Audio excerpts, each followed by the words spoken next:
Lorsque l'on regarde la nage de Florent Manodou, on peut observer que ses mouvements sont amples et larges. Lorsque le bras est émergé, on peut voir qu'il est détendu. Et qu'une fois que le bras est immergé, il est complètement tendu et Florent Manodou va chercher au plus loin possible.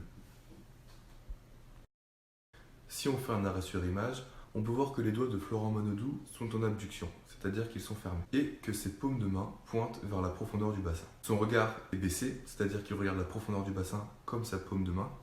Lors de la propulsion, Florent Manodou fléchit son coude aux alentours de 90 degrés afin d'avoir une meilleure propulsion. Son poignet est fléchi également et ses doigts pointent vers le bas du bassin. Au moment de l'impact dans l'eau, on peut voir que mes bras sont détendus lorsqu'ils sont à l'extérieur de l'eau. Mais une fois immergés, ils se tendent automatiquement vers l'avant. Mes paumes sont en supination, c'est-à-dire qu'elles sont en direction du fond du bassin, et mes doigts sont en adduction, c'est-à-dire que mes doigts sont serrés.